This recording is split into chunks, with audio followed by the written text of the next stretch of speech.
Welcome, welcome, welcome, welcome to everybody. Um, this is an Embraced Fully workshop. We do these periodically, and many of you joined us for our annual conference back in May. This year we did it in Washington, D.C. And part of the news we received around that time was that and this was through Brian Abbott, who will be sharing more of his news with us a little later. But was that the Mother Church Whole screen and had he's still in the middle, but you don't need to see just him. started, You need to mute yeah, everybody. yeah. So we'll just kind of get started here. I'm just going to mute you if you're not talking right now. All right. So one of the pieces of news that we received around that time was that the Mother Church was going to be publishing the Bible lesson to tablets in prisons and jails across the country using the eDovo learning platform. And they have a contract with the major tablet vendors, and they are in over 1,000 institutions across the United States. And this got us to thinking about what happens if folks find those materials on the inside and eventually most of them, almost all of them will be getting out. There will be people that, are life in prison and won't get out, but most of the rest of the folks spending time behind bars will eventually get out. And this workshop today is designed to be an open sharing space. We have some invited speakers who are going to share their perspectives, and then we're going to just kind of have it open for question, answer, and conversation around the idea of how do we welcome returning citizens to our churches. And if you're not from a Christian Science church and you're tuned in, the information here is going to apply to you, hopefully just as much as it does to the Christian Scientists on this call. We are increasingly working with others in the interfaith community, so we want to be pretty inclusive when we think about this. This news about the Christian Science Bible lesson on tablets is pretty specific to the Christian Science community. So, again, welcome to everybody who is here. And if this is one of your first times, we hope you get some good value. Um, there are over uh, 1 million people that are going to have access to these materials. And so, how do we make our churches more welcoming? And before we jump into that, I want to just mention two things. We are working on fundraising for Embrace Fully pretty actively. So if you or anybody you know would like to support this in a significant way or even a small way, please do follow up with us. And you can go to embracefully.org/donate for some good options there. And we are a fiscally sponsored program of the Principal Foundation. So if you don't know about them, I recommend checking them out. They provide inspired benevolence in accordance with the teachings of Christian Science. So we're really, really happy to be connected to them. Uh, we don't receive funds from them. They just help us manage our back end bookkeeping and provide a 501c3 nonprofit organization that people can donate to. So with that being said, I'd like to invite Bob Woody Woodard to please share some of your experiences and thoughts around what does it mean um, to welcome returning citizens to your church.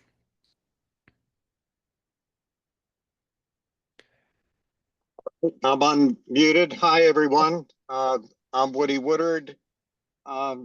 Before I jump into this, I do want to express my gratitude to Brian Abbott and the Mother Church for being able to get Christian Science content in the hands of so many inmates. We've had the opportunity to participate in the test here in Texas. It's been fantastic, and I just can't thank you enough, Brian, for your persistence in helping get this going.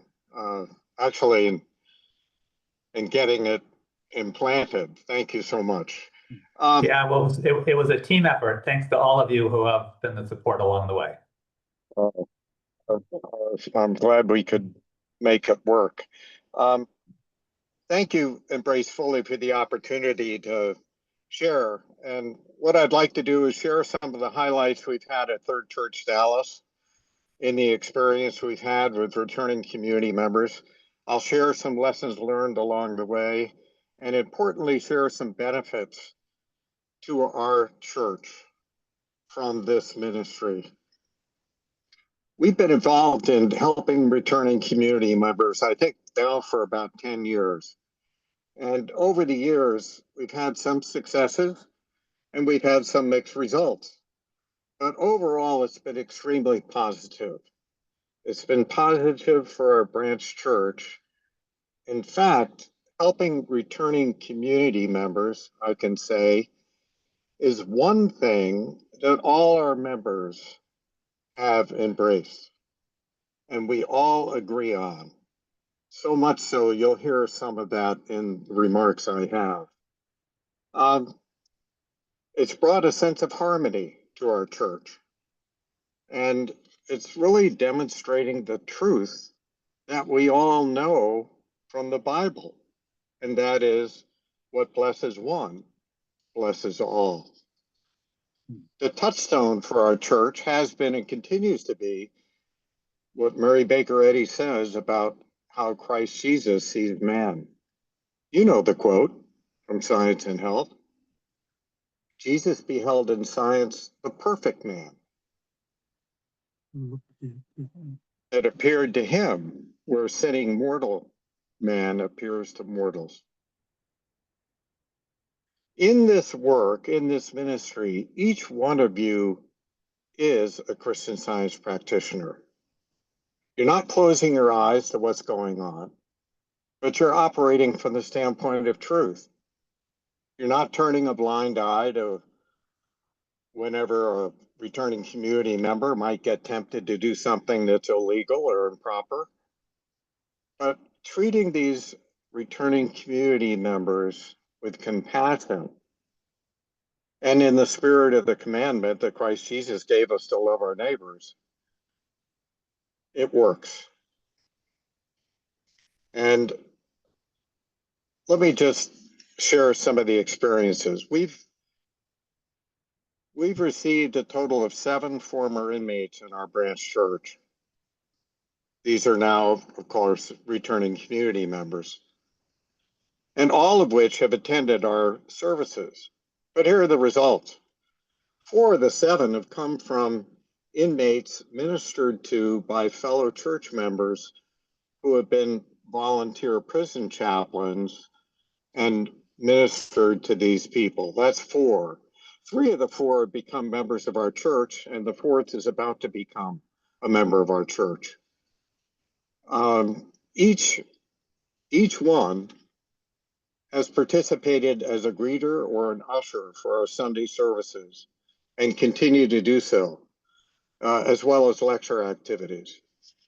1 of the 4 has stopped coming to our church. The second group, totaling 3, have been referred to us from volunteer prison chaplains from another area of the state. We didn't know them until they were introduced to us. 1 is now independent, but decided not to continue studying Christian Science. He's facing family pressures and resistance. 1 decided to move elsewhere, and 1 is currently in transition, taking a course before he can come to Dallas. In a conversation I had with him last week, he told me, Woody, I can't wait to get to Third Church to attend your service and sit next to you. It's awesome. A third group totals 2, and these are referrals through volunteer letter writing chaplains. One got out in March, and he's frankly struggling with finding his purpose and employment. And the second one is about to be paroled. One of the keys to success is getting RCMs involved in branch church. And I mentioned to you, the 4 members have all been greeters or ushers. And that really helps get them into the community and makes them visible and allows them to meet not only members, but also guests who come to the church. It's a great way to get them involved. Each one of these RCMs have different needs. It might be initial cash for a bus pass or a PO box, or might be clothing or housing or employment. But I think, frankly, all can benefit from some financial assistance. And I'd like to say this, I'm extremely grateful to the Principal Foundation for the support each one of these individuals has received. I'm also grateful for the members of our branch church who support this ministry, because it's not just up to the mentors or the angel teams, it includes the whole church. Our branch church knows that this effort requires some financial assistance, as I mentioned. This is to supplement the assistance given by the Principal Foundation. As a result, our church established a fund, and I would encourage any branch church that wants to do this to establish a fund. And they even provide an annual budget every year to support this on an ongoing basis. And this helps with emergency cash needs of returning community members. Some members have businesses that can employ returning community members, and this is helpful. Other members know of perhaps employment opportunities elsewhere where they know some companies that do employ returning community members. So some members donate clothing. And lastly, the reading room is a great resource for returning community members. They have some place to go. They have some place to talk to someone. Extremely helpful. I'm also grateful for the Embrace Fully in helping support each of us, our volunteer prison chaplains, letter writing chaplains, mentors, and the angel teams. And I think one great tangible benefit that we get is the application that's filled out by RCMs. And for some of you, you may have used this and have experience with it. Some of you may not yet have experience, but I encourage you to do so. For me, it does 2 things. It provides the mentor and the angel team with background information about the RCM. And it's extremely helpful as a mentor to have this information. Secondly, it provides an agreement from the RCM to be mentored, to receive the support of an angel team. It's like a contract. So you're in good stead when you have that for each one. I've had experience of getting this application from returning community members who have not yet been released. And I've also received it from those who have been released who apply after they've gotten out. Either way, it's extremely helpful. So today, with 3 about to be 4 to be members, I'd just like to summarize the benefits that we're getting from this. First of all, it's blessing RCMs, and it's blessing our church members. It allows members to practice Christianity. And lastly, one of the biggest blessings is more healings. Last week, one of our latest returning community members who got out in October stood up on Wednesday and gave a lovely testimony He had broken his wrist earlier in the day before and gave a testimony holding his hand high and firm that his wrist had completely healed through reliance on Christian Science. It's such a pleasure to be able to greet returning community members in our branch church, to sit next to them in Sunday services, and to be with them on Wednesday evening. Thank you all for listening, and I wish everyone just Godspeed in this wonderful ministry. Thank you. If there are any questions I can take, Gabriel, I'll be happy to do that now. You know, I do have some time before I hop back on the road. Okay, so Robbie had a question in the chat. Are there any returning community member? Are the returning community members that usher, are they branch church members or That's a sort of great question. And attending? the answer to that is yes and no. Each one of the branch church, let me say this, each one of the returning community members began ushering before they became members. And the fourth one is about to become a member, but he's ushering. He's being embraced by the church and serving on a committee, but they're not yet members, but they become members. I think that's an excellent concept right there. I know in the past I've encountered some church attitude that was like, hey, if you're not a member, we don't really want you to participate in doing church with us, except in certain ways. It's a real us and them perspective. And it sounds like you've really embraced the idea of this is a we activity.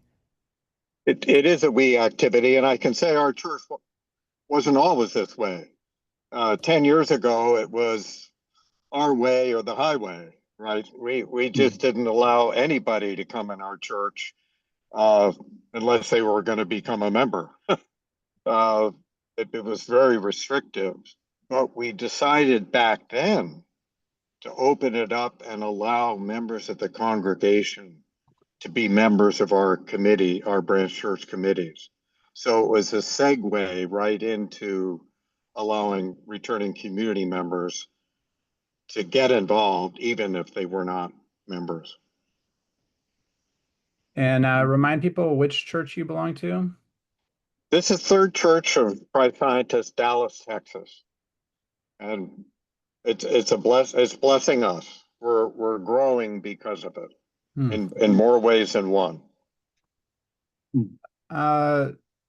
We could kind of take a minute or two if anybody has a question for Woody, specifically on anything he mentioned, or I got a question. yeah. Hey, Woody, good to see you. This is David. Thank you, David. Hey, I got a question. We may have talked about this before, but to me, it's a really important one.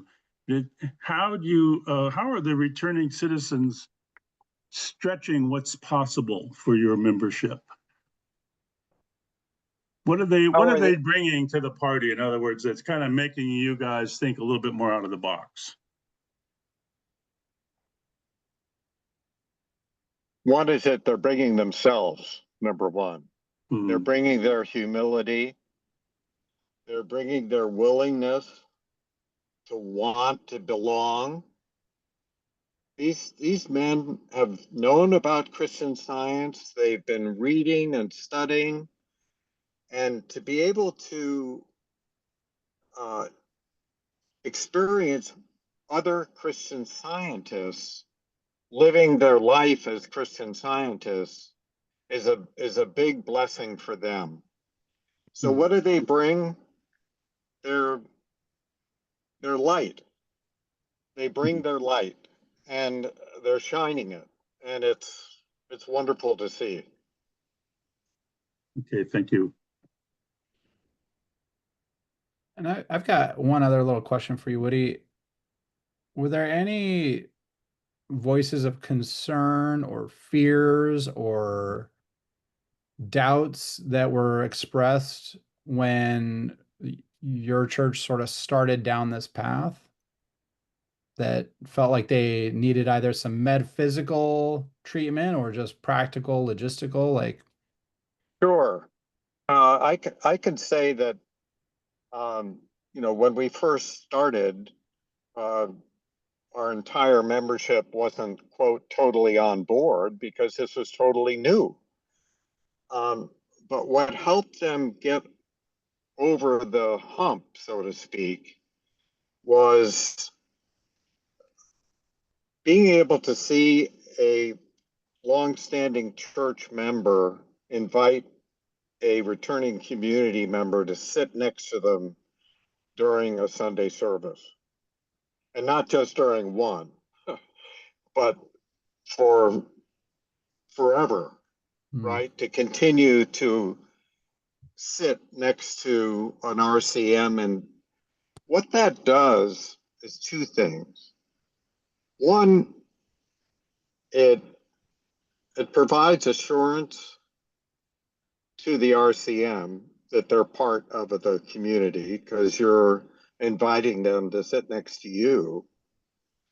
But secondly, for the church members, they see this and they want to come up and meet this new member like it would be a new guest attending the church. And yes, there's some skepticism at first because this is a whole new thing, and so it might take a few Sundays, might take a month. I can share this story with you, which I think is a valid one, a realistic one. We had one church member who was a board member who called me up and said, Woody, I've got some clothes that I'd like to donate to an RCM, but I don't want them coming over to my house. And that's a natural and normal reaction. So I said, Joan, I'd be happy to come over and see what you have and pick out some things and take them to the RCM. That happened. 6 months later, maybe 8 months later, that same individual that supplied the clothing invited the returning community member at their home for lunch, along with several other church members. It was a beautiful healing to witness. It can happen in your church. Awesome. Well, thank you so much, Woody, for sharing your experience. I feel like it's one of the kind of best ones we've heard about where embracing this work has actually led to some amount of transformation within the church body itself over time. Margie, I see your hand is up.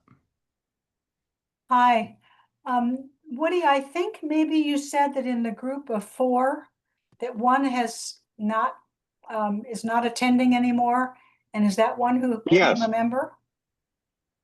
Yes, he became a member. He still is a member, but he's not attending church. And so how are you interacting with him at this point?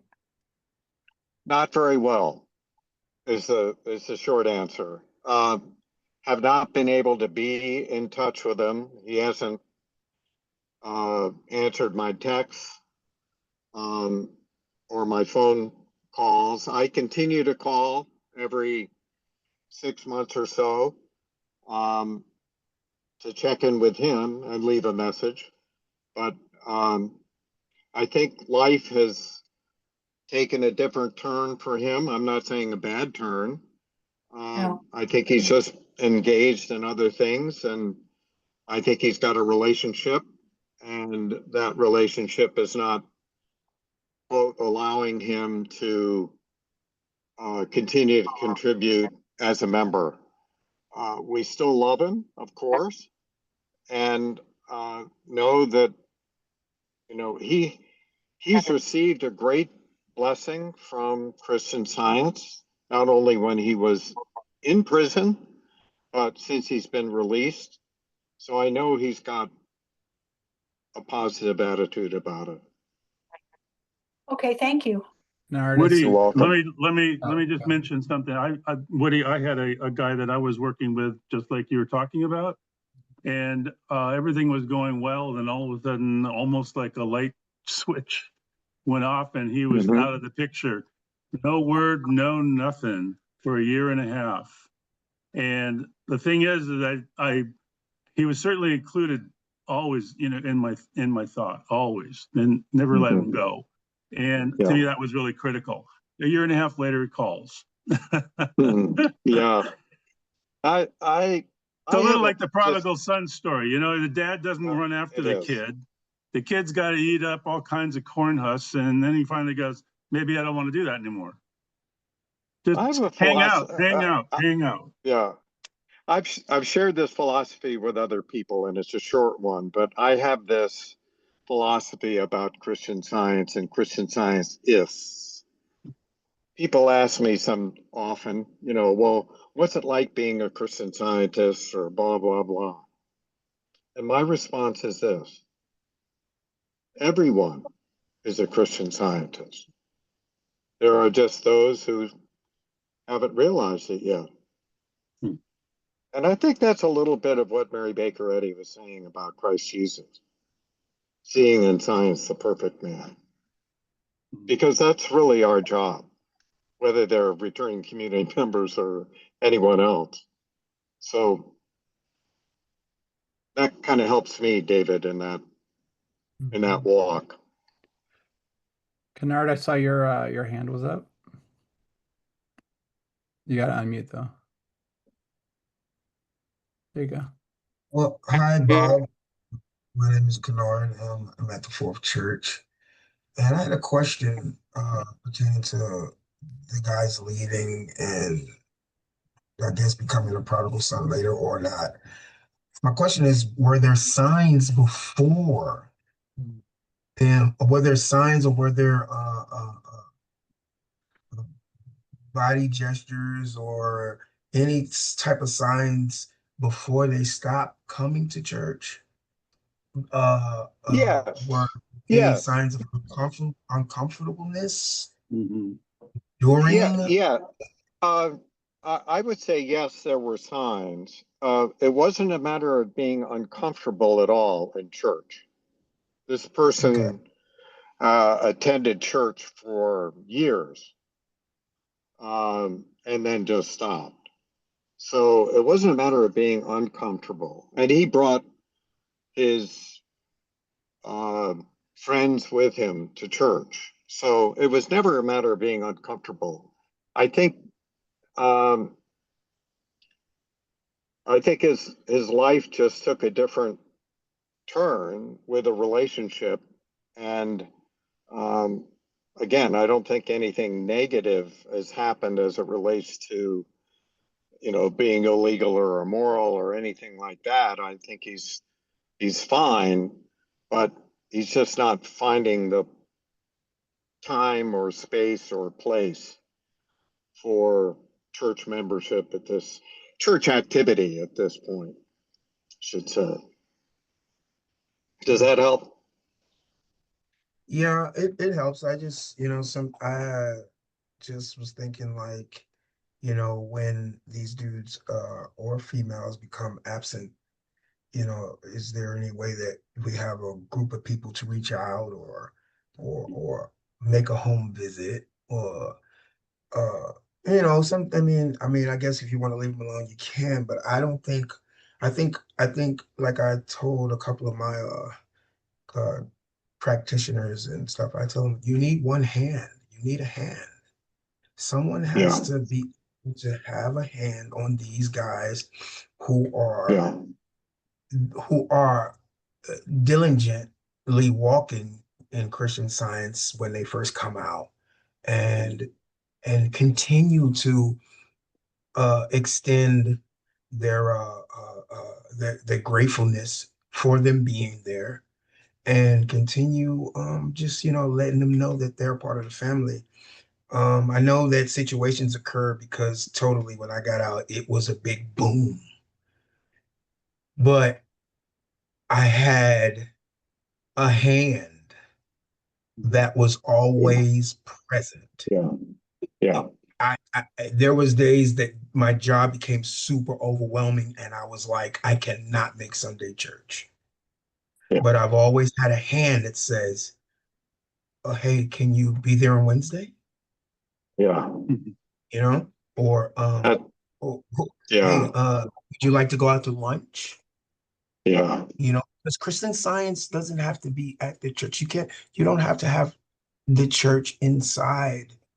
I guess I'm saying it right, inside the church. You know, we can have fellowship outside your apartment. We can have fellowship at the coffee shop. We can have uh we can have fellowship at your lunch break, depending on where you are and you know, etc. Because I think that a lot of returning uh, uh, inmates, they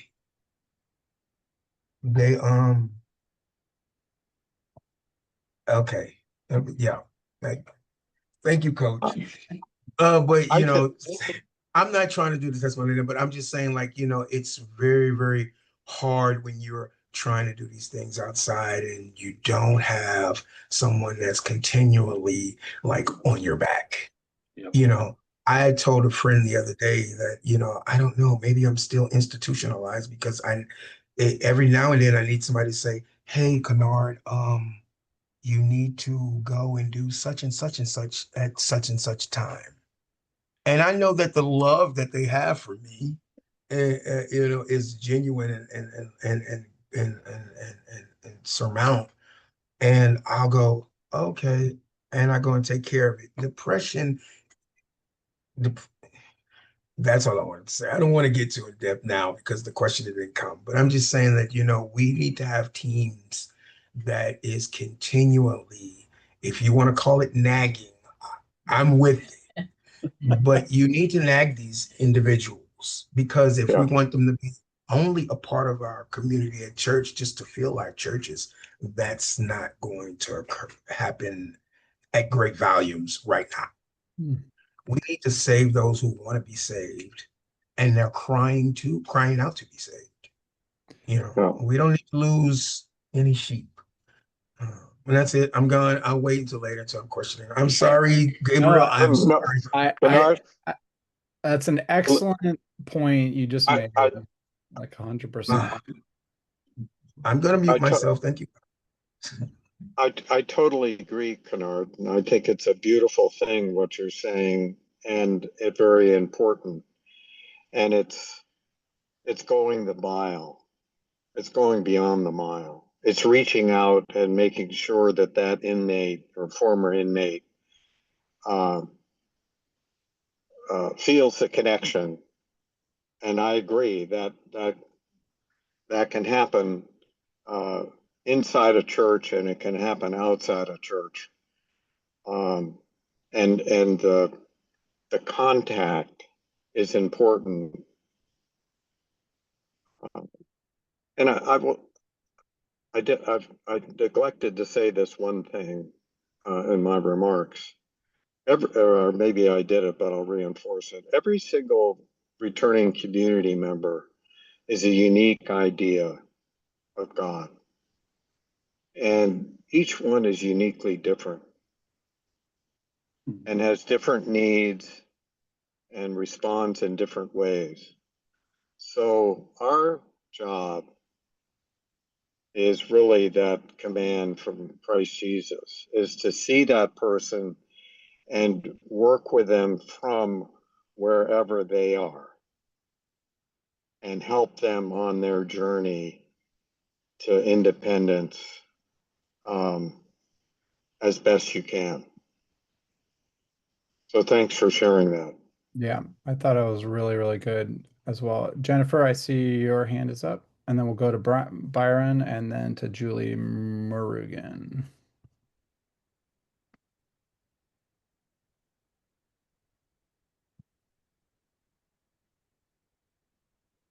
Are you still there, Jennifer?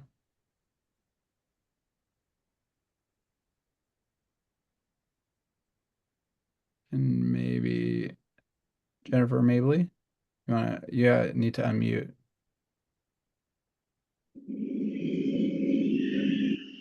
Okay, finally. I was just gonna say, sorry I'm late, and I can't wait to hear what Byron says, but, and this is mainly about returning community members, but we're also community members. So in our particular church, there's one member who we don't see anymore because his girlfriend goes to a different branch church, but he still works in our reading room because he's still a member of our church. So maybe because he doesn't come doesn't necessarily mean it's a bad thing. Perhaps the relationship, that the new relationship he's in, is more valuable to him right now as he continues his journey. So just because they're returning community members doesn't mean it's all bad. You don't have to jump to the conclusion that they're going down the wrong path. And that's it. That's all I have to say. Awesome. Good. Byron, I see your hand is up. I'm gonna mute. There you go. Oh wait. Oh, sorry. Try that again. There you go. Good afternoon, everybody. I've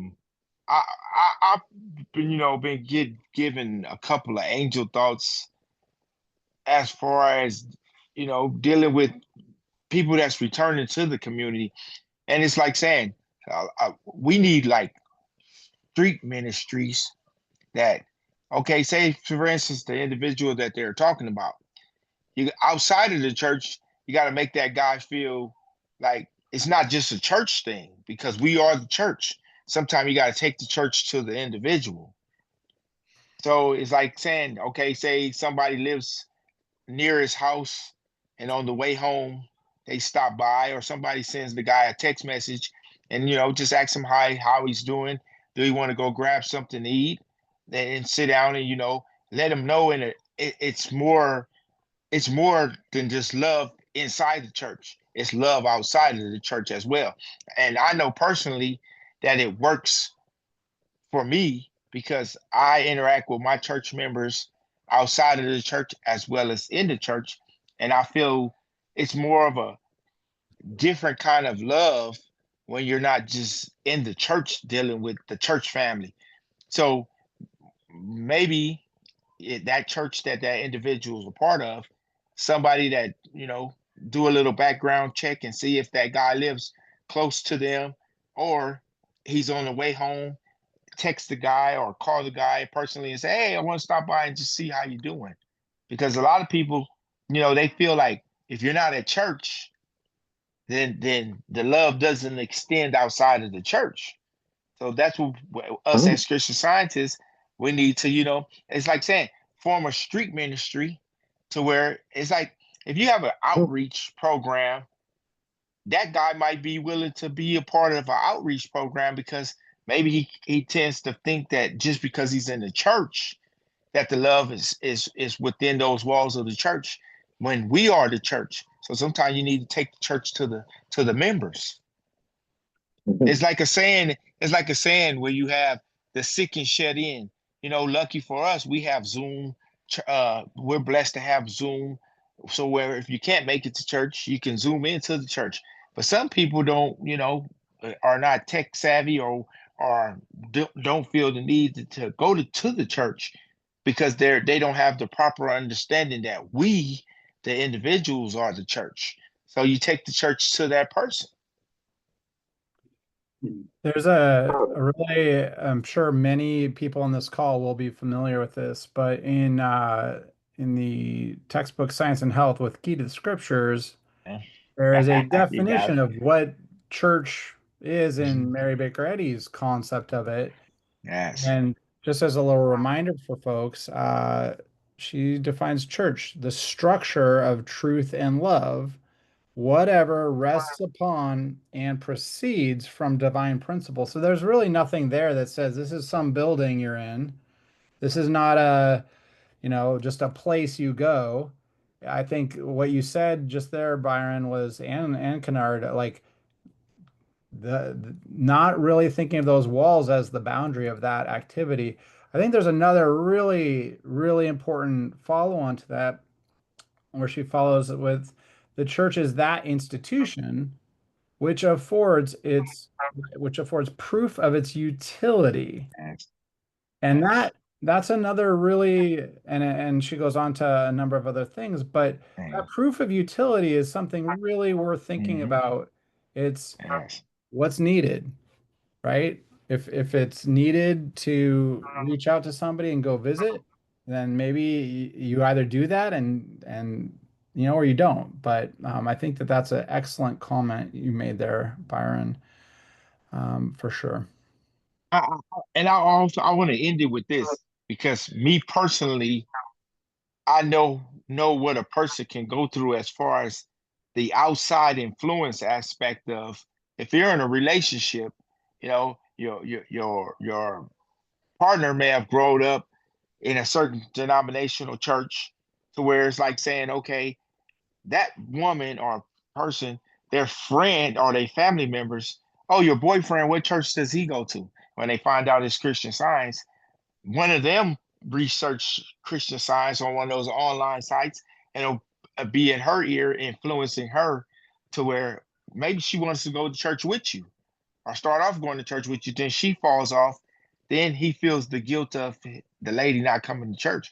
So it's like saying sometimes that, but we as members of the church, sometimes we have to leave the 99 and go for that one to bring him back into the church. Because I heard when Mr. Woodard said that he's still a member and he still works in the reading room, but somebody needs to shepherd him a little bit, I think, because of the outside influences he's around.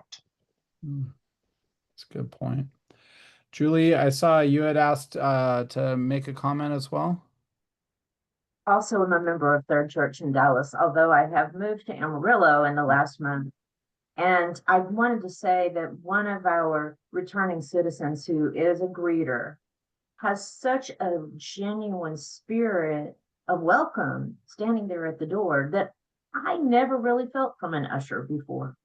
He just radiates with happiness to be there and welcoming us into the church. I think that's wonderful. And the second thing, I just want to express gratitude, because not this past May, but a year ago, Mr. Woodard made it possible for me to attend the Embrace Fully seminar. And since then, I have become a corresponding chaplain. And it is just one of the most enriching things I've ever done.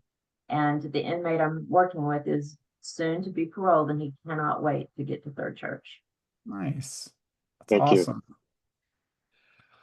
awesome. David Van Winkle, I saw your hand is up. It is. Can you hear me? Yep. Hello to Bob Woodard. Yes. And how you doing, Bob? I'm great, David. Nice to see you. Since I've been standing in line with my hand up, a lot of what I was going to say were said by others, some by Brian and a few others as well. No, you too, Gabrielle, about the structure of truth and love. And I wrote down here, the structure of truth, love is not made with hands. That's in the lesson this week too. The lesson on God, the church not made with hands. Structure of truth and love is not made with hands, but in the hearts. And what did Brian said? Brian said, we are the church. So that just really expands that idea of the outreach. It doesn't have to be within that physical structure. And sometimes we need to be reminded of that. That is our growth in that idea of truth and love, or returning to the actual meaning of it. The other thing I wanted to second and respond to is what Bob Woodard was talking about. And this is, a beautiful, beautiful thought. And that is that we see those not as to become members and you become a Christian Scientist, but that everyone is a Christian. Underscore that, Bob. That's a really good way of putting it. In the sense that it's also been said that Christian Science is as old as God. So in that sense, what? But you already are, yeah, based on the works of Christ Jesus, and in the way that he ministered, Christ Jesus did. When I was started in my institutional chaplain ministry 12 years ago, I was going to enter into a maximum security prison, and I was a little bit concerned, having never really been to one, and I thought it was all about security, and I needed to be worried about that. So what should I be thinking about? And the mentor I had said to me, see those you work with the way God sees them. And that includes the correctional officers as well. And she said that's it. That's it. And that has served me well. That's in the same way as seeing everyone as a Christian Scientist, see them as the way God sees them. And you're right about that. What you get, the blessings you get out of that, Bob, when we do that, the blessings that I get as a chaplain is that there's a really beautiful response to that. And we read about that too in our texts and in the gospel readings, that Jesus would see those the way God sees them, and they would respond. Physical healings, mental, the insane, whatever. This has been my experience too, and the response is that there is that divine seed in all of us, in the sense that we are all Christian Scientists, that rises up, and they respond back and go, someone actually knows me, can understand where I'm at that level. And there's a great response to that a great sharing that I think you were talking about, Bob, that is a blessing to everybody. So I just wanted to second that and say that that's the way, in terms of a church community responding to returning citizens or any others, that we see them not to until they become members, but they're already Christian Scientists. Beautiful. Yeah, beautiful. I just kind of seconding what you already said, and in my experience too. Thank you. Thank you. Awesome. So I'd like to invite Elizabeth Arnett to share how you have been sharing Christian Science in prisons. Elizabeth is the State Institutional Committee Executive Secretary, I think, or Executive Director, I'm not sure, for Texas. Yes, sir. I'd like to hear how you've been doing that in the past, and then we'll get Brian Abbott to follow you to share maybe how things might evolve here going into the future. So, how's it been going in Texas as far as your perspective, and also maybe any other ideas you have as far as it relates to churches and welcoming returning citizens into churches? Okay. First of all, embraced fully is an answered prayer for me, because I deal with over 500 individuals through the Texas prison system. The Texas has a mailing of the Bible lesson that goes to around 500 men and women. And when these individuals have been receiving the weekly lesson, some for years, we started mailing them out in 2011. And as they're transitioning from receiving, and to some degree, our office in Texas is doing a little hand holding, trying to answer questions. They write letters for those facilities that we don't have volunteers visiting. This office mentors them through mail with the help of a couple dozen volunteers that are also mentors through mail. And when they come out, some of them especially if they've only been having questions answered through the mail, they're going to have some different terminology. They're going to have, they're not going to have anybody that actually was able to sit down with them for an hour and answer their questions. So they're going to show up at your reading room, and they're going to show up hopefully at your services, and they're going to have questions. And there may be a little bit of insecurity as far as like, am I doing this right? And I think when churches just share their love of God and their love of the Bible lesson that they've been studying that week, that when these individuals show up, they're really just wanting to be seen for, for who they are. We've been studying all week in our lesson, as to who man is and who God is, and our relationship, that allness and oneness, and just like any other church member showing up, we're all working it out. So most of the individuals that I work with, they really aren't wanting anybody to do the work for them. They're just wanting to have somebody by their side to work with them. And I think that's one of the things that our branches may not realize that they have within them.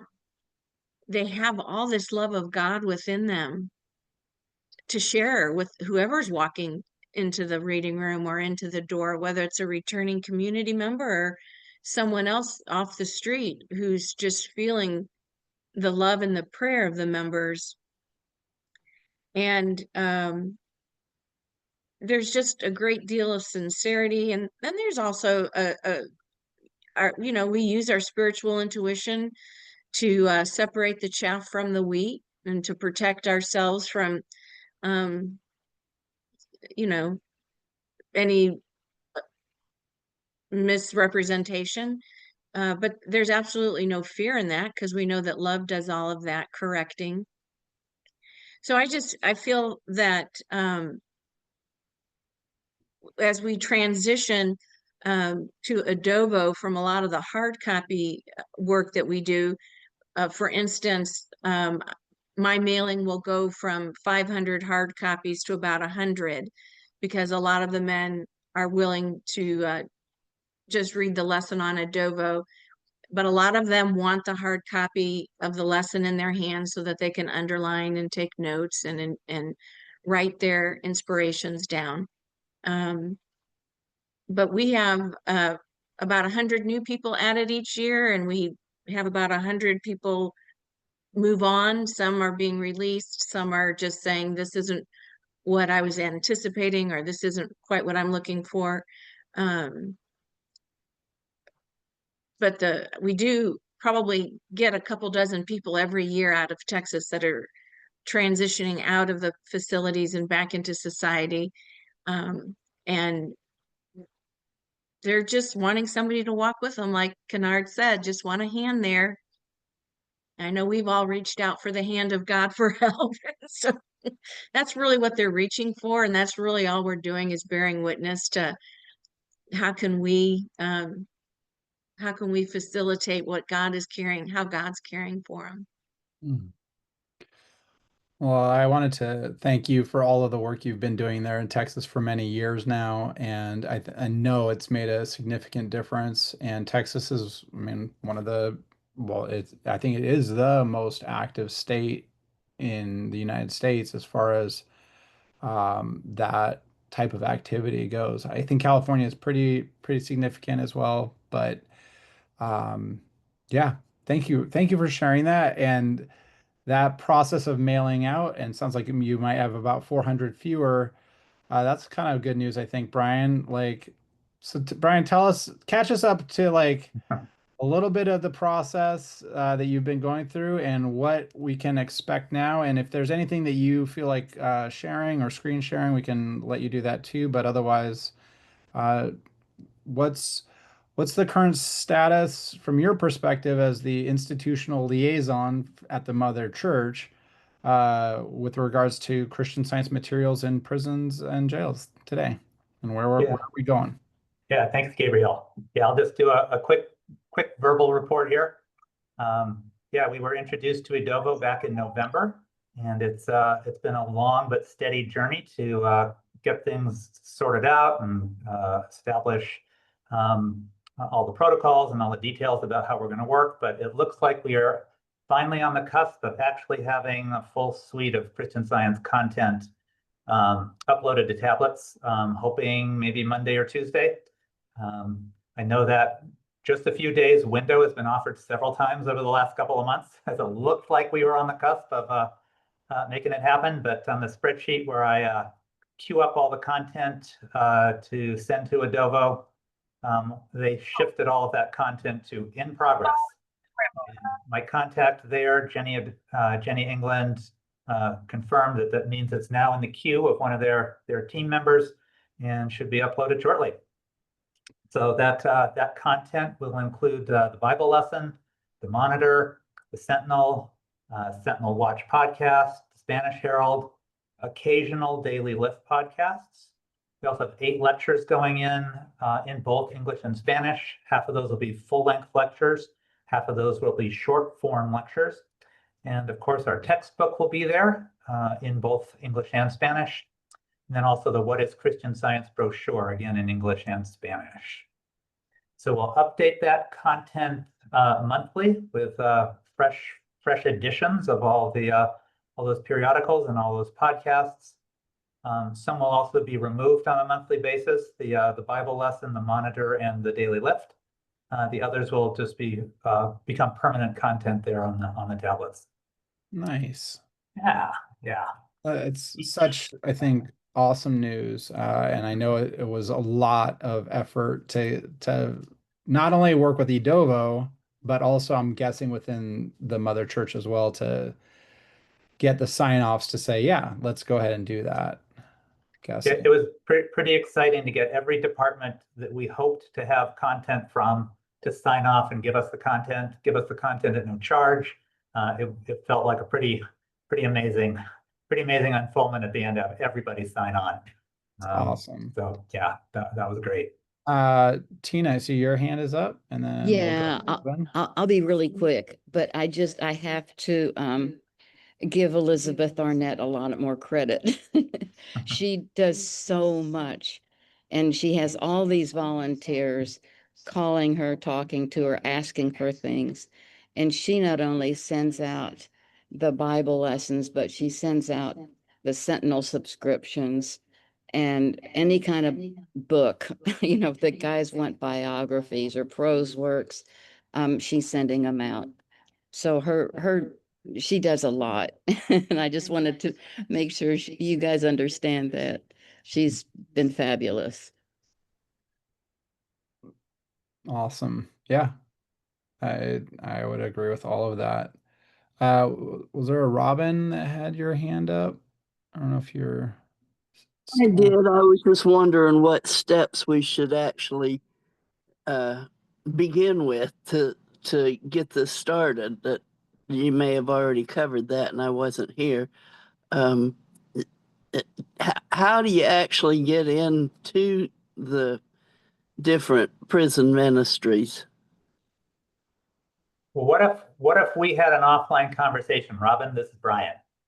Maybe tomorrow or Tuesday or sometime we try to connect on the phone, and I That'll can work. Help get you up to speed about how you can plug into the ministry if you're interested. That'll work. Thank you. Okay, love to do that. And if you're in the Christian Science community, most of the Christian states, well, about half of them have a what's called a institutional committee at the state level, and some of them are a person, some are have a board and a whole group of people and a bunch of chaplains that work with them. So that's also a really good place to start if you haven't yet contacted them. we have a link, and I'll see if I can dig it up to share on the chat here. That is basically the current list of people and contacts across the United States who are coordinating. Brian, a question for you around the feedback mechanism or loop that you're including in those products that you're offering. And if I remember correctly, you had said that you have sort of a contact desk at the mother church.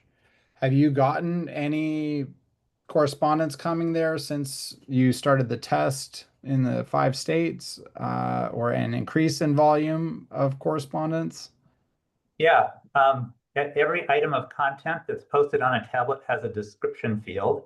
And in that field, we're including the address of the mother church. So any inmate who finds content and is curious and wants more information, they'll be able to write us. Our typical protocol is to forward those emails to the institutional committees within the state where the inmate is incarcerated, if there is one. If not, we will make sure the inmate at least can get a Bible and a science and health. We may be able to engage in a small amount of correspondence with them. Whoops, I'm sorry, what was your question again, Gabriel? Have we had any yet? Yes, there have been a handful. Said, saw you on the tablet, and this was before we were including the Mother Church address. They managed through some other means to figure out how to write us. I said, yeah, saw your stuff on the tablet. I'm interested. What do I need to do to learn more? So there've been a few. The information in the description field on the tablets, we've included a mail stop, and mail stops, those don't have as much significance around the mother church as they probably did 20 years ago, before there was email and everything was done by paper and you needed to know where to get your mail. Everything happens by email now, so the email stops don't matter so much. But we included a mail stop, which will perform the unique function of letting us know that an inmate found content on a tablet. So whether they mention that or not, we'll be able to measure the number of inmates responding to content found on tablets. Nice. And so you're passing those contacts along to state institutional committees, is that right? Or yeah, that's our first step, is to forward that to an institutional committee. We say, here, we heard this from an inmate. Do you want to respond? And if they choose to respond, they take it from there. If for whatever reason there's not an institutional committee or they choose not to respond, then the mother church again makes sure at least there's an offer of a Bible and science and health. And if there's questions or whatever, we see what we can do. It's awesome. And do you have people on staff there who are ready to essentially be a mentor to somebody or kind of walk that path with them? It feels like it's a lot, right? It is a lot. I mean, writing a letter can take a lot of thought. Some inmates ask them some deep questions. The individual who was kind of deputized to handle all the inmate letters in the past, she was kind of passionate about it and managed to make whatever time she could to respond to inmates. There's been some turnover. Somebody new is doing that, and I don't quite know. I'm not up to date about how that's playing out right now. Okay. I did just paste in a link to the chat. This is our current list of state institutional committees. And at the bottom of that list is, actually, this one doesn't have it. Brian, I know you've also been kind of maintaining a list as well, a spreadsheet in the past. I don't know if that's also, I don't know how aligned our lists are. I think they're pretty close to each other. These are sort of people you can call or email if you would like to get involved, if there's sort of a state institutional committee set up. Susan, I see your hand is up. Yes, question. I'm wondering if the person in Boston would be able to connect with the new person you're talking about, Brian, to actually connect with the state institutional committee, to have a conversation with state institutional committee secretaries to have a clearer idea about how to respond to people, or to get those institutional committee secretaries to help find a regular letter writer mentor for that person, because that can be overwhelming with too many people trying to contact her. Yeah, I wouldn't think that would be her job. I think we should have a conversation about that. And maybe there needs to be it's an opportunity for a conversation more broadly with the institutional committees that we should think about having. Yeah. Thanks for your question, though, Susan. Yeah. And thank you so much for doing this. It's awesome. Brian, this is David. I got a question for you regarding things like the daily lift, the Sentinel, the Monitor. I mean, we get those on like a weekly basis. How often will those be uploaded? Like a daily lift, is an inmate going to get the daily lift every day? How's that going to work? No, the arrangement with Adobo is for monthly uploads. So in other words, I'm just going to see all the uploads for the month, of whatever, August, for example. For August, so you'll get some content for the future, like you'll get 4 Bible lessons or whatever for August, and then you get content for the past as well, like the 4 Sentinels from July. Thank you. And we did confirm with Jenny on our during our interview, actually, that if you are working with people who have access to a tablet, so if you're like a volunteer chaplain, you can find the content for sure by searching for First Church of Christ Scientists, which is like the official publisher name, I think, in their system. You can also find, I think, quite a bit of it if you just type into the search on the tablet, Christian Science. So that, I think, is a really just, obvious thing that it should work that way. And I think it's good that it does work that. Susan, I see your hands up again. One other thing I think people need to understand, that the only people who can go on to the Securus website, if you will, if they call it a website, is it's inmates. It's secure within the prison system. Me as a volunteer or a visitor, I can't go on. I can communicate with my inmates through Securus on email, but we can't go on to Adovo.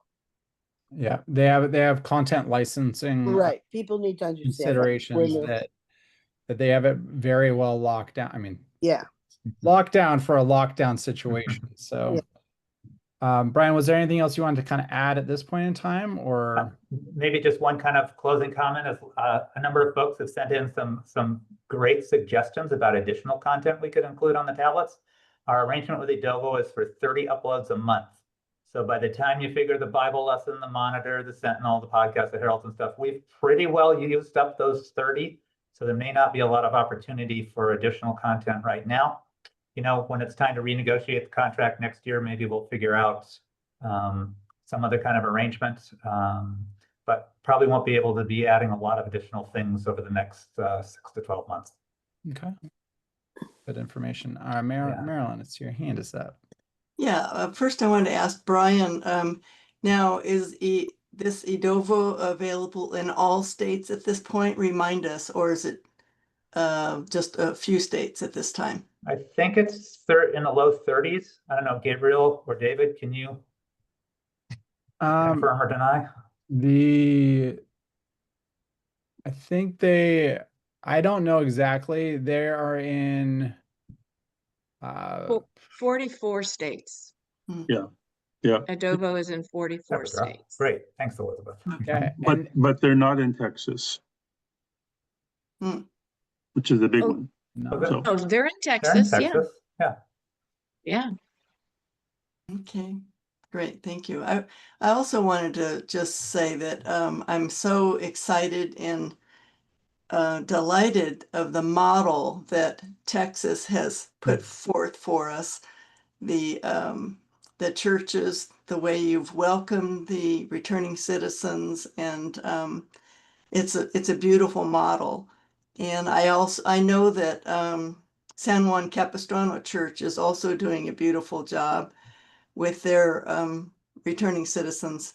So I'm just very grateful that we have these resources. I write to about 20 different guys in Nevada and California, mostly Nevada. I have a small handful of them that will be getting out in a couple of years. And they are at this point saying they really want to attend church when they get out. And so I'm looking forward to our branch church in Reno and hopefully the one in Las Vegas being able to learn from the beautiful models that have been going on between Texas and San Juan Capistrano and probably other areas where you really have been able to mentor these individuals, find financial support, and all kinds of other resources for these folks. So, and being really united as a church.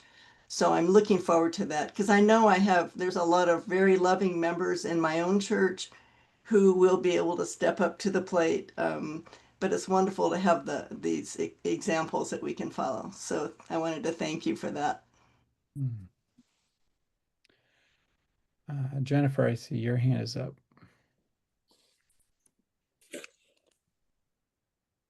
Yes. For the benefit of those who didn't see the Adovo Zoom recently, she made it clear that Adovo is a content provider for the devices that are in the jails, but they don't own the devices. The states or the counties or whatever jurisdiction that has a contract with the devices, and then as soon as they have the devices, then the content is live on whatever device they're using. But also sometimes she gave the example that a facility with 200 may just buy 50 devices, so they have to share. So it's not that Adovo is completely in control of this, but if there is a device, then the Adovo content is on that device. I just wanted to make that clear because it's complicated.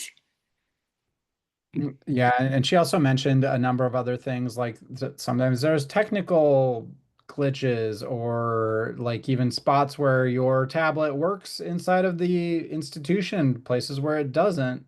And so this development is, I think, overall super good news. It's also not sort of like some magic bullet that's just going to instantly have, a million people instantly reading the Bible lesson, but it makes it available to them. Michelle, I see your hand is up. I just was thinking about, again, looking at Texas and other places, part of the success is the transformation, the moral character transformation that these individuals experience while on the inside. And I know that's on our list of things to talk about. And I just wanted to make sure that they had a chance to cover that because that is really foundational to success anywhere. And the chaplaincy work and angel teams include a crossover between the chaplaincies and getting them ready for when they come out. And it's a whole lot easier and more successful once they get out if they've done that work on the inside. So I just wanted to maybe leave time for that. Yep, for sure. Well, we'll kind of jump into that a little bit here in a second. Susan. One quick thing, and that was that one of the ladies mentioned jails. There's a big difference between jails and prisons, and it also the number of tablets between different institutions in a particular state. It's not one size fits all. So it's still quite diverse. Yep, and the different tablets are different sizes as well, but a lot of them are smaller maybe than you would think or expect. Oh yeah, they're smaller than even an iPad. They're more. She was saying it's more like an e-reader. Yeah. So now is probably a good time to let's see. We've got a couple minutes here to talk about what does moral character transformation look like on the inside, and then also how are our churches transforming, to to welcome folks. I mean, we've been touching on it in a bunch of different ways. I don't know if we have anybody who is on the call, maybe Byron, or actually besides Byron, Marshall, yeah, I'd Marshall and love Byron would to, be good. yeah, invite Marshall and Byron to sort of share some of your experiences around both the church transformation side, but also the transformation on the inside. And Kennard, I'd love to hear also your thoughts about what transformation on the inside looked like for you as well. Okay, Looking, I'll start if it's okay. Hi, everybody. How are you? And I've only been doing this. I'm new. I've only been doing this about 5 months, and we have grown very rapidly. We have 8 transitioning individuals that we're helping, and they're all doing fabulously well. Thank God. And they all have different challenges. And I've been able to put together a great angel team, which is really crucial. Kate Chaplin, or I'm sorry, Kate Cover is our chaplain, and then Byron is on our team, and then we also have our practitioner, which is just great, Richard Winiger, and then we have as observer Phyllis Philman, which has just been fabulous. Some of you may not be brand new and perhaps don't know the process, so maybe I could just go through that real briefly. Basically, in California, we have readers that go in and read the lesson, but the most crucial point and element of this whole process is your chaplain. Your chaplain creates Christian Science. They turn hardened criminals into wonderful, absolutely delightful individuals. And so I really encourage you to all the churches should have at least one chaplain, and that is absolutely crucial. Then, 6 months prior to when an individual is going to get out, they need to contact Embrace Fully and Dave Fowler and let them send out the questionnaire so that you know when they're getting out, all about them, and so on, so that an angel team can be formed before they get out. And that's really, really, really super important. So then when they get out, you have to be prepared because they're in California, they're given $200, a shirt on their back, and they're carrying a Science and Health and Bible under their arm. And that's it. So they only have 2 days to be able to avoid having to go back to their environment that they got them into trouble before. None of them want to do that. But if there's not some help there, then they're going to be forced to go back. And there's some crucial things that they need. They need somebody to care about them, and that is the team leader and mentor. And it's not just a few weeks or a few months. You have to stick with them the whole time. We found that angel teams have been formed, they get a job, and they have a place to live, and then the team goes away, and then they arise with problems, and then they're stuck again. So it needs to be a permanent thing. And so very important is that first of all, they need a place to stay. And so you need some money to be able to do that, or some member of the church needs a place for them to go. And then they need to be able to have some sort of transportation. Maybe a bus is good enough. In California, buses don't cut it. So I drove Byron around. Byron was my first and my hero. And I love him so much. And I had to drive him around. He wanted to get a driver's license. He got 100 on his test. I'm lucky to get 70% on my test. And he got 100% on his test. And and then they need food and personal items, and they need to be driven around so that you can provide those. Now, basically, what you need then is of those things, and then they need a job, and that can be a really, really tough thing and a place to stay. There is transitional housing, but sometimes it takes 2 or 3 months to be able to get into such housing. So those are the elements that you really, really need. And then you need an angel church. And San Juan Capistrano, I'm so proud of them. They had heard the speech from David Fowler. And incidentally, we have that recorded that he gave. And you might want to get a hold of that. That's on their website. And basically, when I knew that Byron wanted to join our church, I let everybody know. They remembered Dave Fowler's presentation, so they understood the situation. And then I'm out in the parking lot. I always wanted to make sure that everybody felt welcome when they came to our church. And so Byron was with me. And so I introduced him. I told him, reminded them that basically he was a returning citizen, and they fell in love with him. He's got a great personality. These guys are so fabulous. They're so sincere. They're so grateful. They're such good Christian scientists. You can't believe it, quite frankly. So it was just wonderful.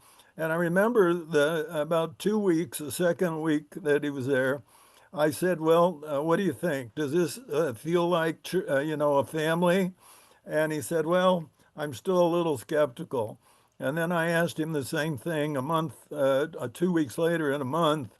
And he said, yeah, it's genuine love. And he said he had never felt that before. And I almost cried. It was just so beautiful to see. And Byron is doing so beautifully, and they all want to give back. And Byron didn't share, and I hope he will, but basically after church or on Saturdays, he saw, he found 7 Hispanic women, all with small children living in tents. And so he went and he brought them food, he brought them hygiene items and so forth, and science and health and Bibles. And then he ministers to them. He stays there and talks to them for several hours. And then he tells them when they will be back again. Is that beautiful or is that beautiful? We're also looking for some of the guys to be able to start transition houses, because that's really needed, where they have a place to go when they get out of prison. And we have one of our members now of our angel team that started 2 of them. He's a returning citizen, and he has 2 of them going. And we met, 4 of us met together. I can't tell you what a wonderful meeting. That's a first time that some of them had ever met one another. And we're going to start doing Zoom calls with all 8. They're spread out all over. Only Byron comes to our church. The others go to other churches. But what you have to do is make sure that you have an angel church all prepared to love him and accept him, because that's absolutely crucial. I found some people that were out there. Marlon up in San Francisco didn't have any Christian Scientists helping him. And we were able to find a church that he liked going to, and all he had done is gone to the reading room. They didn't know his situation. Once they knew the situation, they all combined and they're all helping him now. So that's kind of the process. And I'm so grateful that this is in my life. I was retired for quite a while, and this has brought back many of my skills I can use now. And I'm so grateful for David and for Embraced Fully for introducing this and supporting this program. So thank you all.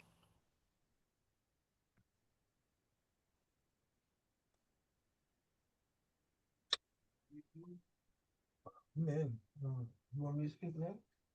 Is Byron there? Gabe, Yeah, I'm you're here. muted, You're Gabe. muted, Gabe, Gabriel. you're muted. All right. Thank you, Marshall, for sharing from your enthusiasm, and I love the progress you're making with setting up fresh and new transitional housing. I think that's going to be a really interesting project as it unfolds.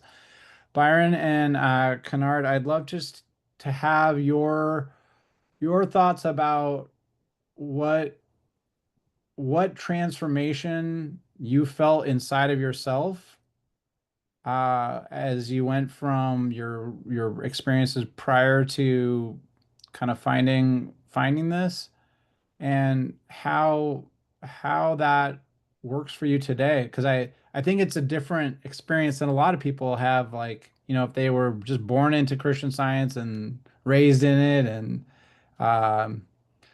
yeah, either one of you. I'll start off and I'll be brief.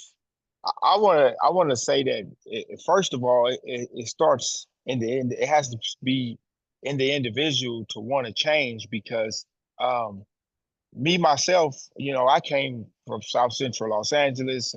From 9 years old, I seen prostitution, drug dealing, shootings right outside my front door. So I was a product of my environment.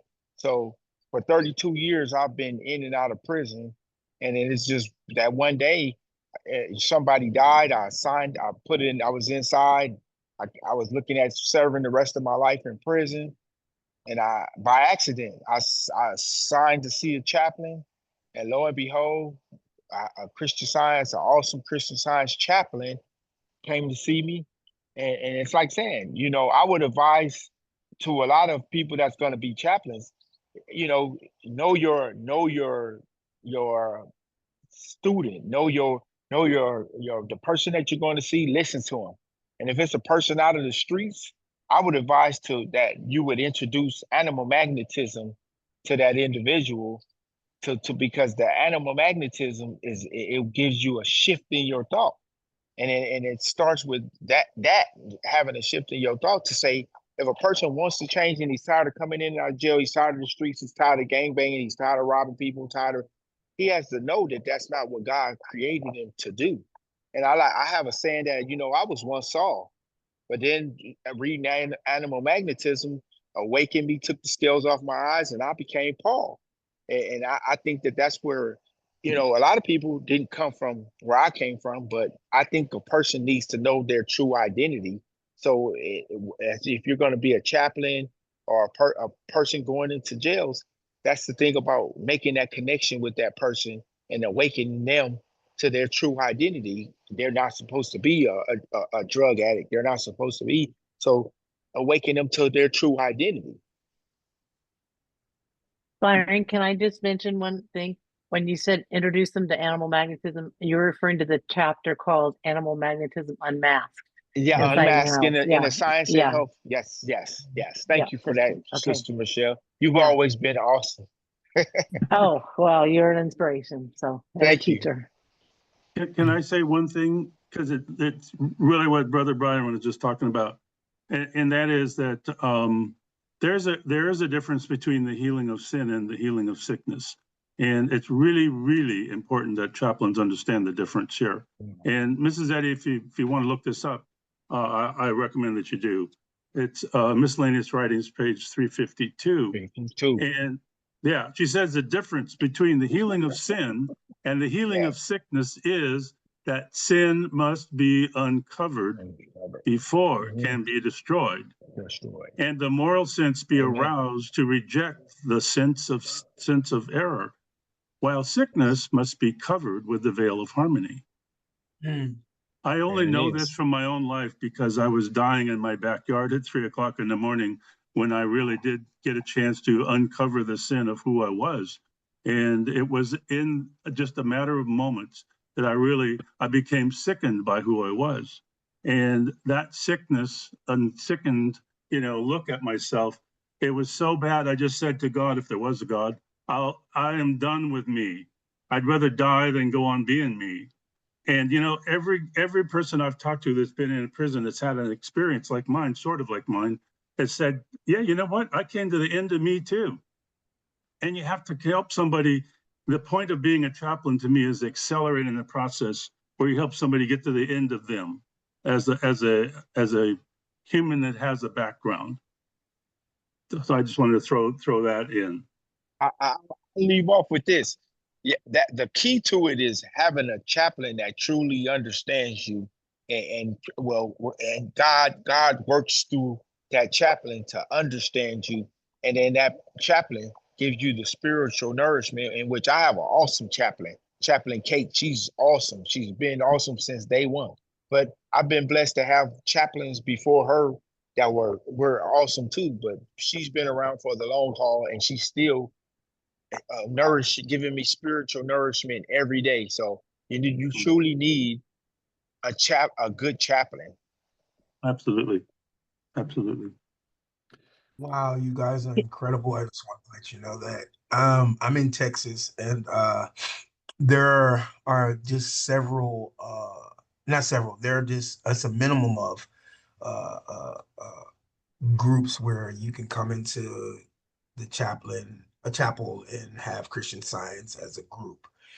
Well, I was happy. Well, I was happy. I was able to have a group, and then within my group, when I was transferred to other units, I had a group of angels that would travel with me via visiting me on pastoral visits, via emails every day.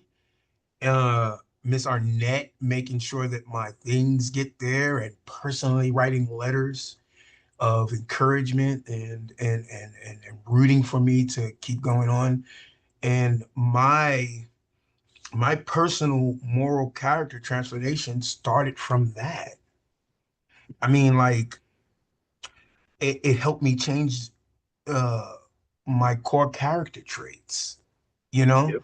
I gained more compassion through them being diligent and looking for me and helping me with things, even in the science and health, if I had questions or if I said something outlandish, and they will tell me that you have to see everyone in the image and likeness of God. And when I mean every time, it's like every time. Thank you, Tina. And but what it did was it showed their compassion for me, which transformated my compassion and integrity towards them. And they became my family. And I think that you have to have that change in your core character trait and like compassion, integrity, or reprioritizing, you know, your existing traits. I mean, do you get me? I don't know if y'all get me. And then what happens then is there's a shift, you know? I call it a shift in the atmosphere. I think God just shifts, but it's a shift in your in your actions and your shift in accepting or even unthinkable things that can be morally impossible for the individual. So, for me, my transformation happened in there. And from there, I was able to have one of them to meet me when I got out. Anita Baker Owens, I don't know if she's on here. God, she's a blessing. Her and her husband met me out of prison. Like I was released, not knowing and not thinking someone's coming to get me. And she was there, you know, one hand. Oh, God, jeez. One hand can do surmount. It can help you move mountains together. Sometimes I can't move the mountain by myself, but one hand with you can help you move these big boulders that's always in your way. And I was met with a set of clothing. I was with food, and I needed that. I needed that hand because literally I was lost. I got to that door. If she wasn't there, I was lost. And it didn't matter how many times I done wrote down things and I was prepared to do things that I needed. I wrote a schedule. I'm a schedule guy. But when I got to that door and I said, I don't even know how I'm gonna get to where I'm gonna get. And through because I've been with them since 2017. So through our course of so many years, she she stood there, and it was an incredible um, experience for me because all of my family is in New York City, and I didn't have one lick of not even a parent. I lost both of my parents while I was down, but no one. And I was able to get a hot meal that day. I was able to be driven 250 miles to where I needed to be at a halfway house because of them. Not only that, I got sheets and towels and stuff like that. But that one hand, I know I keep hitting you with the one hand, but that one hand that was extended to me gave me the confidence to do a lot of other things that people are getting stuck doing, like getting on the bus and knowing the area. And, I would get nervous and Anita would say, well, let's take a moment to pray. Mhm. And I'm like, take a moment to pray. Okay. And the transformation is happening with my angel, you know? And she goes, well, Kennard, your wallet was not lost. It's never lost. It's still here. You know, things that I needed healing in my mind, and she and Tina and church, they were my one hand. And then you got to know about the you know what else I wrote down. Excuse me, I said self-reflection. The inmate has to have interactions with others that can shape a person's moral compass and lead to change in perspectives. So I had to have like a reflection. And I looked to Mary Baker Eddy. Love reflects love. And if we can see some people, they are for you to the door, and then I'll see what happened after that, you know? And that's not a bad thing. I'm not saying it's bad because, some people are uncomfortable with certain things, And then, sometimes people's background past, it can play uh, a substantial uh uh yeah, barrier in it, right? So, but I used to have what Nita used to say. I used to get so mad. She goes, well, Kennard, we gotta go by the rules. So if I'm not with you, I can't be with you alone until a year. So, yeah, yeah. And I used to be like, oh my God, this gets on. But she would find a way to make sure that we will connect in that day, no matter what. Hey, I'm gonna go and grab somebody else so we can do this together. Like getting my social security card or getting my birth certificate. These things that are challenging for people when they get out, and it is challenging. You can get so frustrated that you'll say, I don't want to do it. Like, forget it. If it's that much of a hassle, you already should have given me these documents when I got out, but I don't have them. But you need someone, hey, pause. Hey, I'll be there in a minute. Hey, let's discuss this. What do you think about it? You're helping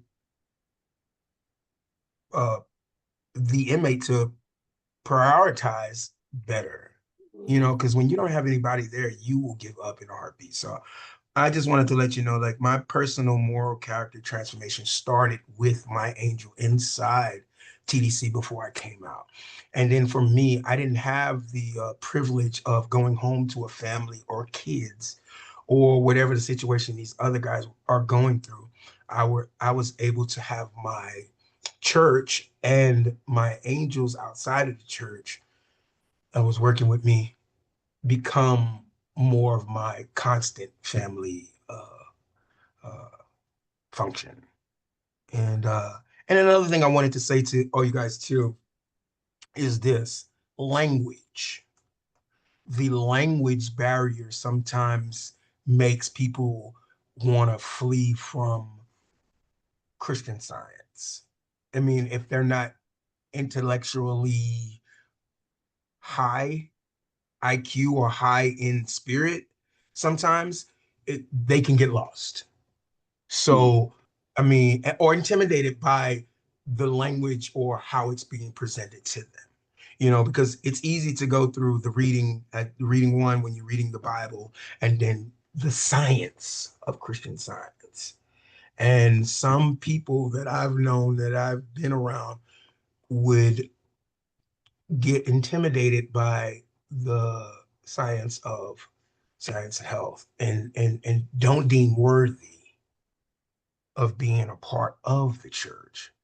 So we have to be careful on how we use the language or how we interpret what, I mean, you know, like how we explain the science to them sometimes, you know.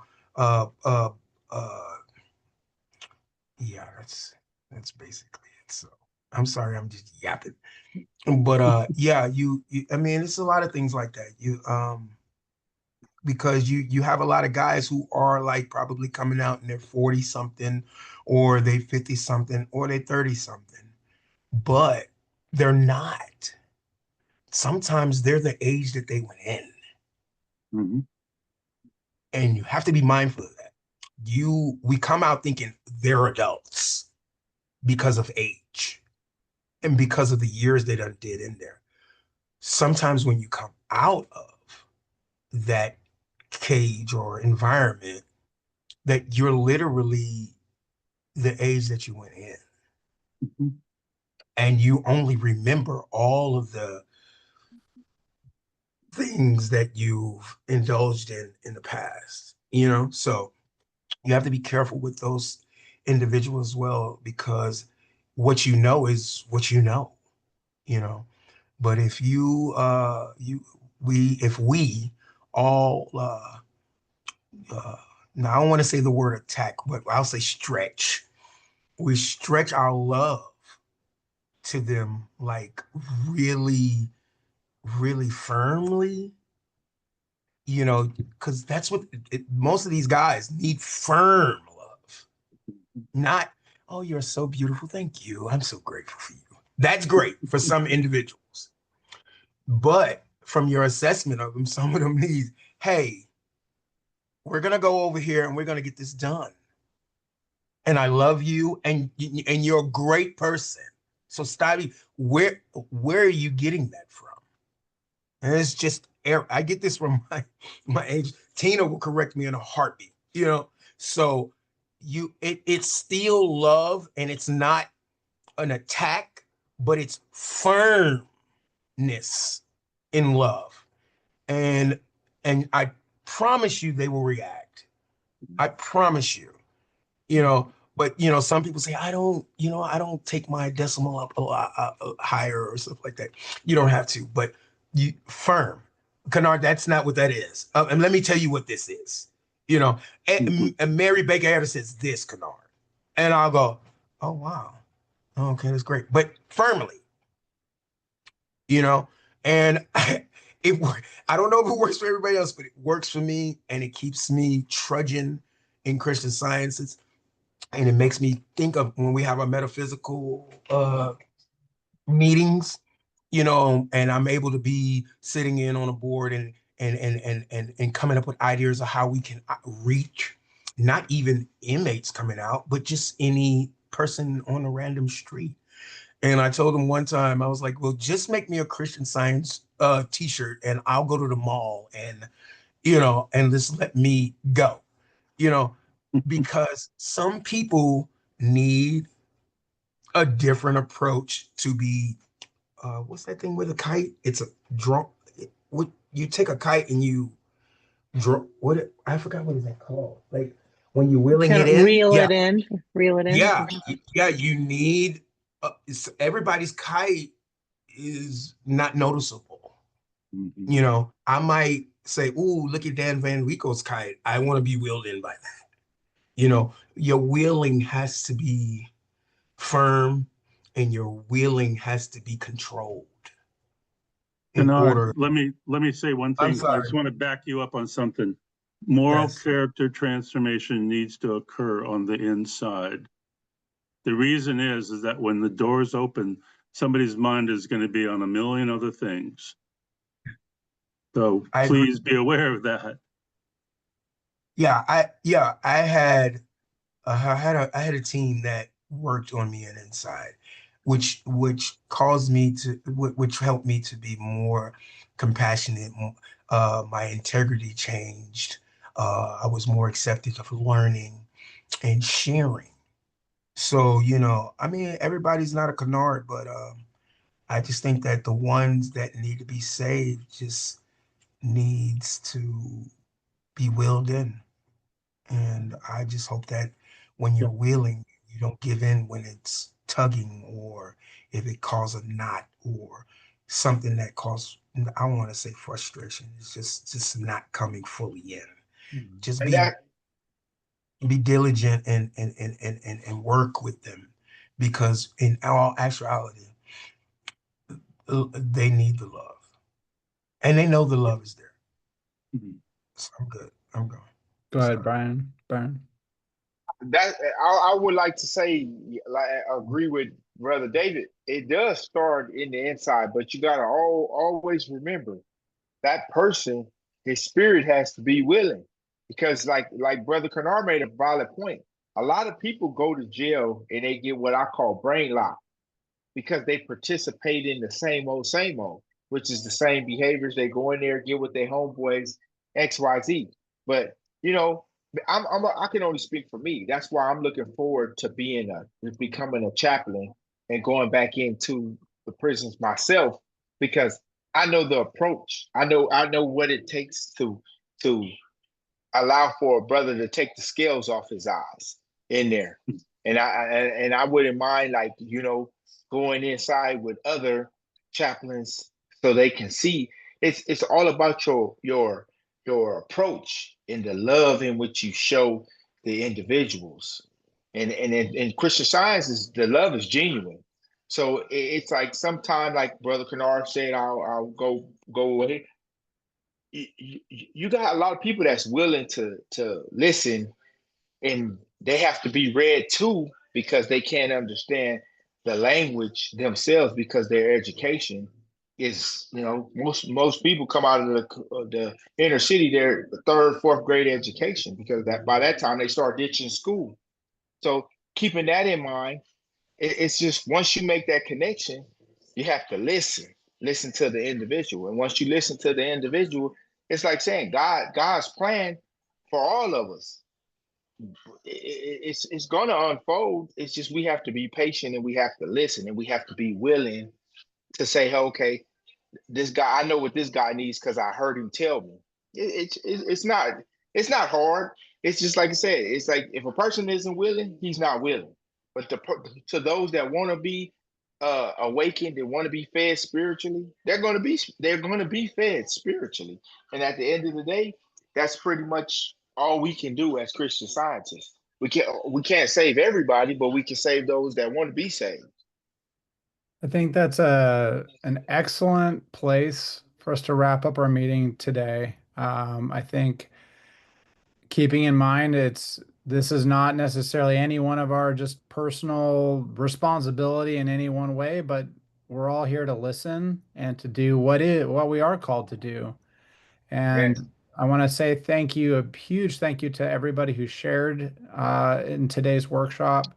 We are planning to do this as a periodic workshop. And if you heard something today that sparked a flame inside of you or added some fuel to your love fire here, please, would love to hear about it. But also, this work happens in community, and there's a real opportunity to just understand that if your church isn't already doing stuff like this, like hopefully you've heard some things today that help you to understand like this is really just deciding I'd like to do this, and are there other folks that would also like to participate?